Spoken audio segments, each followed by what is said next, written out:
episode. Y'all, I hope you're ready for tonight. Listen, if you were watching, sorry, my name's Mike Knox with Drag Driver Pete, Jason Hurley, uh, over here in the normal Eric White spot. Listen, I'm excited about what we're going to talk about tonight. If you were watching episode 92 of the Drag Driver Pete show last night, Jason Hurley messaged me in the show and was like, "Hey, I've got some big news. Do you want to break it?" Hell yes is my answer to that all the time.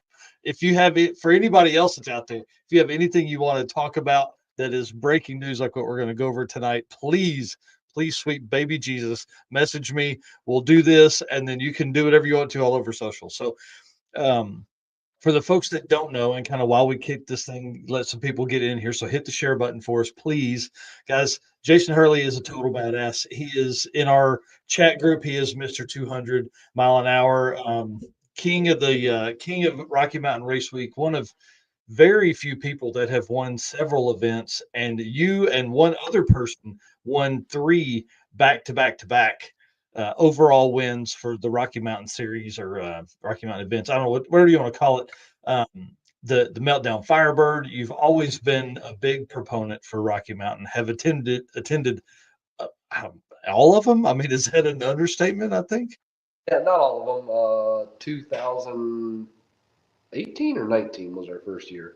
Wow. Well, since then you've done a bunch of them, and you've done really well. You completely built a new car to go real fast. Correct. Yeah.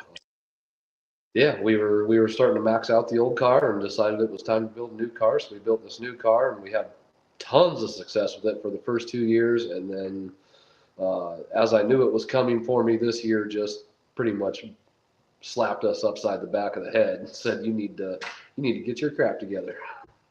Well, hey, listen, for folks that need to understand about this is like I mean, you're talking about like a 6 second car, 200 plus miles an hour, and street cars. This is a whole different level of car that you've built in the past, right?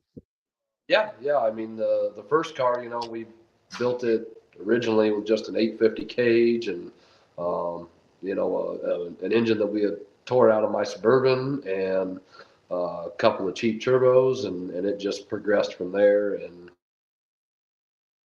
Oh, we're back. it was a whole different block and different heads, and then nice turbos, and then a 750 enclosure, and then pretty soon we were cutting everything off the car that we possibly could, and eventually we just maxed that chassis out. There wasn't much else to do with it with a big block in it anyhow. Someday we'd like to bring it back out with an LS in it and a single turbo and see what we can do with it on small tires, but budget constraints slow that process. Well, listen, campaigning two front running cars has to be one of the hardest things for anybody to do. And so, as long as you keep that number one car going, we're in, buddy. I'm telling you.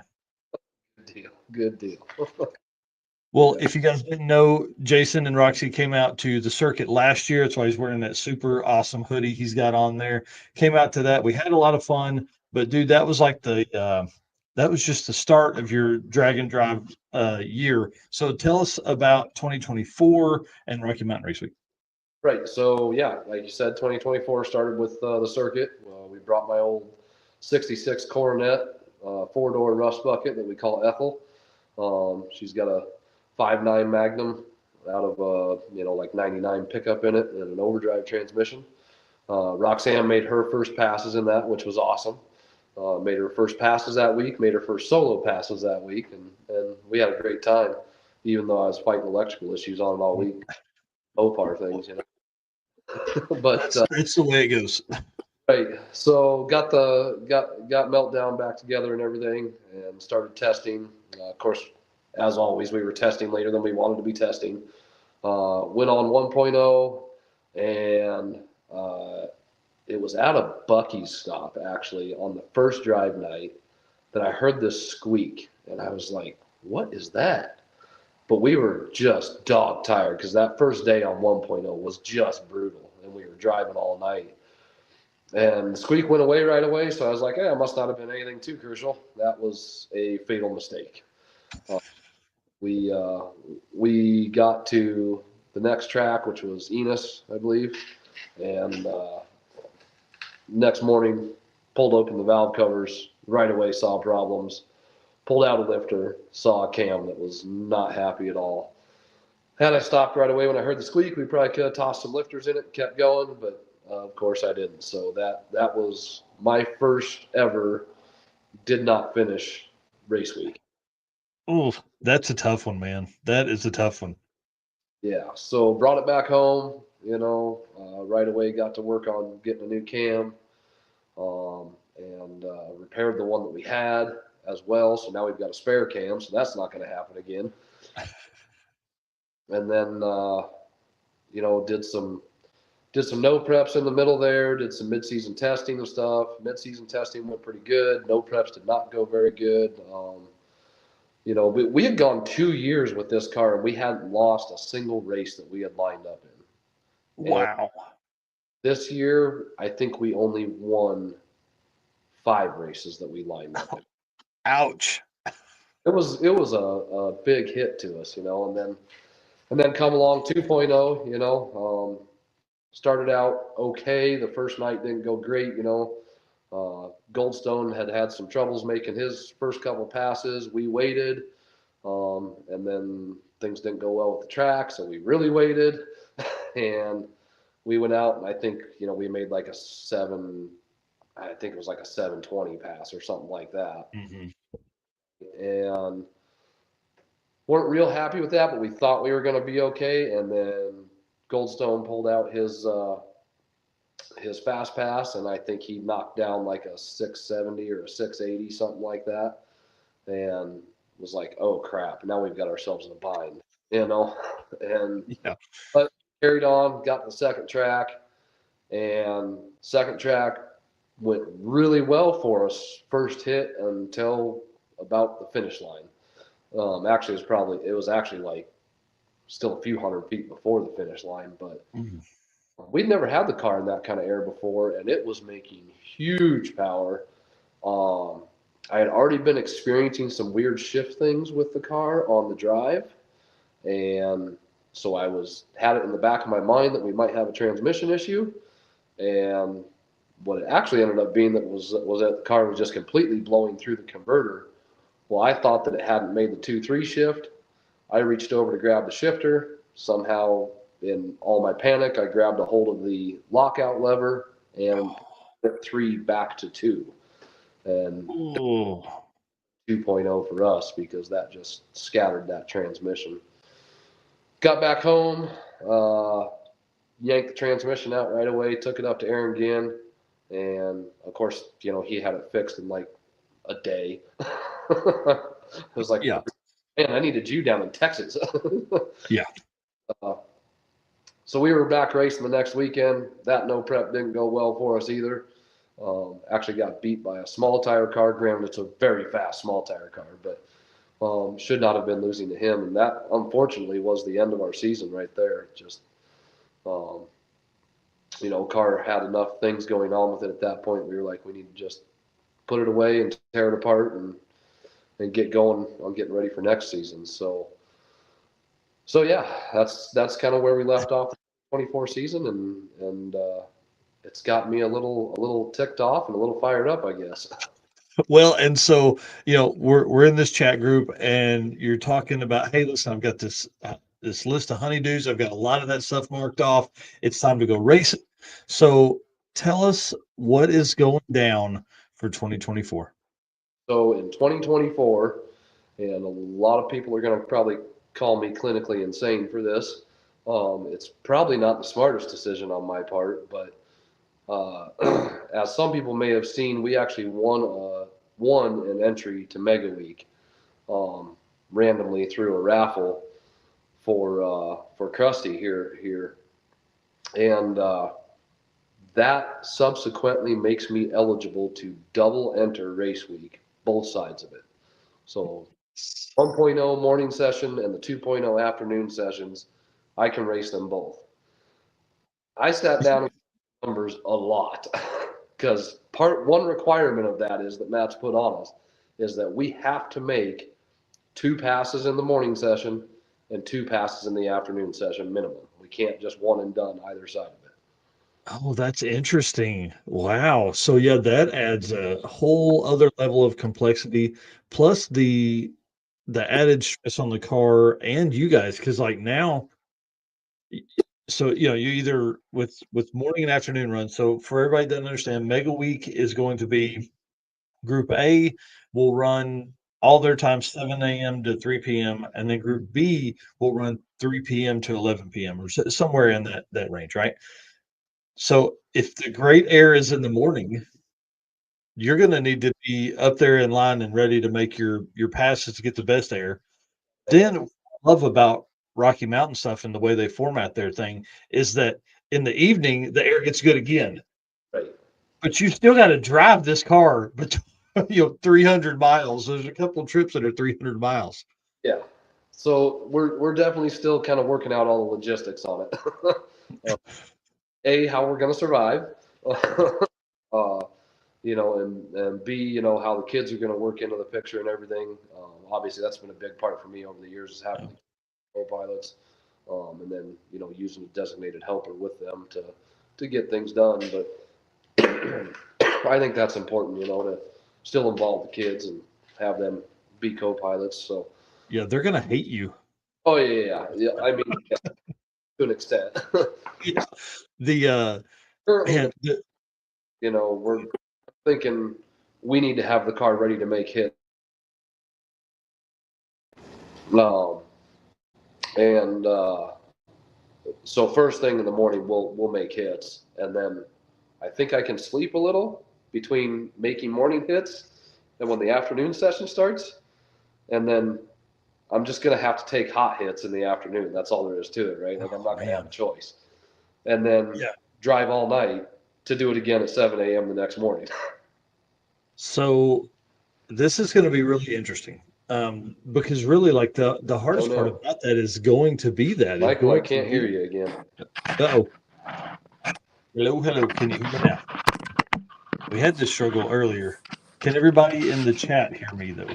Can you hear me? Can you hear Jason? Hang on, let me jump off and get back on again. All right. So the craziest thing about this is that he's literally going to need to make passes. I don't know how he's going to do it. I don't see this being as smooth as he thinks, obviously, because you're talking about he needs to basically make a decision on which event he's going to focus on most. With having with having eligibility for both events, it makes it tough because, like, do you want to win Rocky Mountain or do you want to win Race Week? Um, I'm bringing you back on here, man. I don't know. That's really tough because you have. I was just saying while you were off there that you really almost have to make a decision on which one you're going to, which one you're going to chase, Right. and that'll probably be dependent upon the people in the group. Like if I think Goldstone's planning to come back, he said he loved the event at the awards and stuff. So if he comes back and he's got quite a bit of a lead in Group A, do you focus more on Group B and you move your morning runs back so you can get some sleep, and then kind of stack them together there. I don't know, man. That's wild. So it's hard to say how that's going to play out, right? Like strategy could change. Day one, it could change day three, it could change day Yeah. four, but strategy going into it will undoubtedly be I'm going for to win everything. Like Yeah, that man, it's so badass. that is my goal. I lost here. I'm not happy about it. I'm coming to win the whole thing in 1 week. Dude, I can't wait. I mean, I really can't wait. This is going to be nuts. It's going to be one of the funnest things to watch. And we're going to be right there in the front. We're going to follow you. I mean, we'll be interviewing you. I don't know if we'll catch you both times, but that's kind of the plan. Eric and I have discussed running, being there in the mornings and running to, 3 or 4 o'clock at the track and then jumping in the car and rolling. So we can kind of catch some of that Group B uh, of the racers as they get there and get ready. I do want to ask you, what do you think about the 600 cars? How do you think that logistically Do you think it's going to be tough? Do you think it's going to be too hard, or do you think it's? I mean, Matt and June are great planners, but do you think it's going to be very tough, man? It's not going to be easy, but Matt's figured a lot out on how to make these things run as smoothly as possible. Yeah, So I've got a lot of faith that it's going to go just fine. The biggest killer could be weather, but yeah. whether you're running one event or two events, weather can still kill it. Yeah, and everybody's got to do the same bit of weather. So Exactly. what would be really wild is if it rains in the morning and we get time to clean it up for the afternoon session, which would be really cool. So, man, I can't wait. I love the stories that are going to come from this. I love that you're chasing this. You and I were talking before the live stream started. There's only a handful of people that Matt is even allowing to do this. Like, this isn't something that people can pick and choose. This is like you have to basically ask permission to do first. Right. So and that was part of it, right? Like when I won that entry and I was watching, and well, I guess I went back and watched it because Matt called me and he's like, "Hey, you're a winner," and I was like, "What? What are you talking about?" I had completely forgot I had even entered this thing, That's and awesome. so he told me that, and then I went back and watched the video, and when I watched the video, he said in there, Jason Hurley won this, so and that means that he has the option to double enter Mega Week, and I was like, huh? and that and I'm like, I don't know, man, maybe this is some kind of divine intervention, like, right? Thou shalt race. Yes, 100%. And what could be really cool is if you start going rounds in the shootout that Saturday is going to be even cooler. And dude, if you go rounds in the shootout, man, that could you could be round robin in that car. Talk about that like you think that that's not part of winning everything. I am going there with the determination win overall on both events and win that shootout. That's awesome. Well, man, give us a shout out. Tell us who's part of the program with the car. So yeah, I mean, Bowtie Engine Shop, obviously, I think just about everybody knows that at this point because it's like every other sentence out of my mouth. But Bowtie Engine Shop, they are the guys, and they are making some changes on the engine to make sure that it's ready for this. Aaron Ginn, Bubba Ginn Racing Transmissions, Crowder, oh goodness, Molly Motorsports, huge sponsor for us. They help us out a ton. Um, and I know that there's at least one, if not two, that I'm forgetting right now. Yeah, And I who did the carbon fiber window? thank you, goodness, Juggernaut Welding and Fabrication. Holy cow! Yeah, the guys Yeah, that do welding on race week. So that's one of the coolest setups that's out there. Richard is asking, have like fastest street car shootout? we are signed up, or we are Yes. on the list to be signed up, whichever. No, we're signed up. Yeah, we already paid for that. Yeah, that's awesome. I can't wait to see you guys there too. Dude, I'm really excited to see this whole Mega Week thing come about. We're gonna be talking about it pretty much nonstop between now and then, and this is gonna be obviously a huge story for that. I mean, you start talking about one of the fastest cars, multiple time event winner, overall winner, coming out, going for two. You're an animal. Well, let's just hope I don't go out there and break it on the first day. Well, I'll tell you the mentality that you have and the friends you have around you. I mean, there's gonna be a lot of people searching for parts if you don't have them in the trailer. There's definitely a lot of prep work going into spare parts right now. Yeah, And that's what it's got to be, right? Like you've got to have spares with you to get yeah. this. Um, I'm not sure how we carry a spare pair of tires, but we might have to figure that out. Tires, I think you can probably source. We're headed south, so we'll be close to the Arlington Summit store, and then, you know, Tulsa, there's a lot of big tire cars around Tulsa. We can probably find you a set. I'm sure there's some big tire racers, pro mod guys at up towards Flying H, Blake Housley, and all those guys. So I'm sure with my Midwest Drag Race Series contacts and the stories we'll be telling them, there's going to be people we can figure out something for sure. For sure. So then the only missing component is like I got to figure out how to make sure that Waffle House is on board to feed me on all the drives, right? Come on, Waffle House, help us out, man. Let's go. Let's go. I just want everybody to understand. I'm fixing it. We're doing the Waffle House Drag Drive Repeat 2025 campaign kicks off tonight. I think not only do they need to sponsor you, right? But then I think Waffle House should really have a Waffle House car. Like I'll give them the hood of the for an entire season. Yes, that would be the best. And listen, we're not needy, folks. We don't need a big check. I would do with a Waffle House credit card. Just I'll spend that money back in there all day. So, man, well, listen again. I really appreciate you letting us let us do this. Let us break this news and tell everybody where they can follow along with like the build process. You've been posting a lot more videos. You've been doing a lot more photos and things like that, and I appreciate that. So, tell them where they can find you. Definitely trying to start doing some videos, just trying to pass along some knowledge. Currently, that's just on Facebook, the Meltdown Firebird page. I'll probably continue to share them to my personal page too, but really kind of trying to get people over to the Meltdown Firebird page.